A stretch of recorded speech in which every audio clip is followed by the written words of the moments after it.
Do? Show of hands. Yes. Well, this is one of those books for me, and probably the only one I was successfully able to read. The Alchemist by Paulo Coelho is about a boy named Santiago who's in search for a treasure that he dreams about. His journey brings him to the alchemist who tells him about the soul of the world, which leads into this dialogue. This quote kind of shows the overarching theme of the book, and it takes place in the last few chapters. Because it's not love to be static like the desert, nor is it love to roam the world like the wind, and it's not love to see everything from a distance like you do.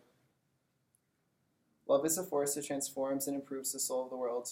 When I first reached through to it, I thought the soul of the world was perfect. Later I could see that it was like any other aspects of creation, and it had its own passions and wars.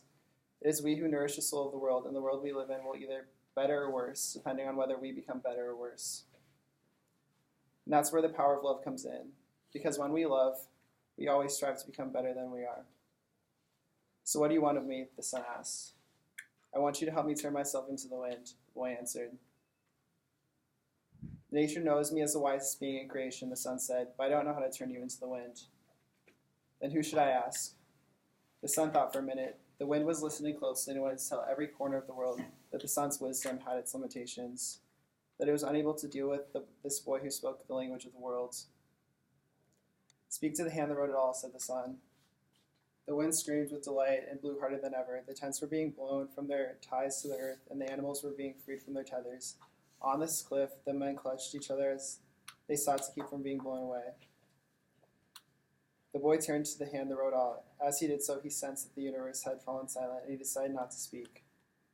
A current of love rushed from his heart, and the boy began to pray. It was a prayer that he had never said before because it was a prayer without words or pleas. His prayer was able to His prayer didn't give thanks to his sheep for having found new pastures. It didn't ask for the boy to be able to sell more crystal, and it didn't beseech the woman he had met to continue to await his return. In the silence, the boy understood that the desert, the wind, and the sun were also trying to understand the signs written by the hands, and were seeking to follow their paths and to understand what they had written on a single emerald. He saw that omens were scattered throughout the world and in space, and that there was no reason or significance attached to their appearance. He could see that not the deserts, nor the winds, nor the sun, nor people knew why they had been created, but that hands had a reason for all of this, and the only hand could perform miracles or transform the sea into a desert, or man into the wind. Because only the hand understood that. It was a large design that had moved the universe to the point at which 6 days of creation had evolved into a masterwork. The boy reached through to the soul of the world and saw that it was a part of the soul of God, and he saw that the soul of God was his own soul, and that he, a boy, could perform miracles.